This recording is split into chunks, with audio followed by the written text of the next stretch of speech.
Salamo fa 7 ho an'ny mpiventsira, ho an'ny izay dotoana, salamo nataon'i Davida. Hoy izao, hitandrina ny lalako aho, ka tsy hanota amin'ny lelako. Asiako fehimbava ny vavako, raha mbola eo anatrehako ny ratsy fanahy.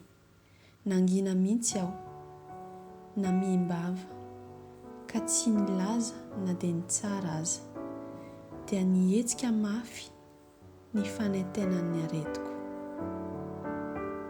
Nafana ny foko tato anatiko, raha nieritreritra aho dia nisy afo ny rehetra, ka niteny tamin'ny lelako aho. Andriamanitro, ampahafantaro ny farako aho sy izay ohatra ny androko. Aoka ho fantatro fa olon-kandalo aho.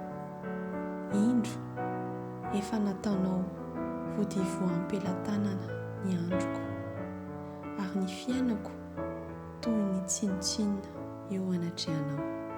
Zava-poana ihany tokoa ny olon-drehetra, na dia matanjaka aza. Aloka tokoa no fandehandehanan'ny olona, zava-poana tokoa no hitabatapahany. Miarareny izy nefa tsy fantany izay ho tompony izany. Ary ankehitriny, inona no andrasako tompo? Ianao no antenaiko. Manafahy amin'ny fahadisoako rehetra, aza manao ahy ho fanakoran'ny adala.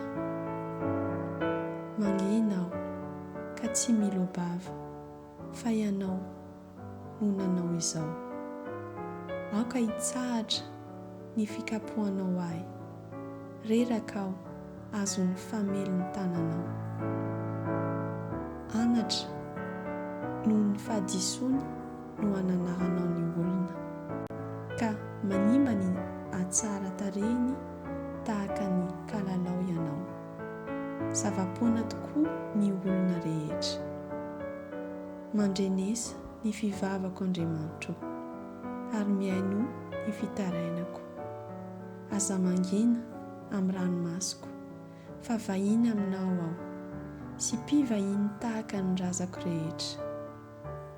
Aza atrehinao ao aloha, dia ho miramirana indray, eny aho tsy mbola lasa, ka tsy ho eto intsony.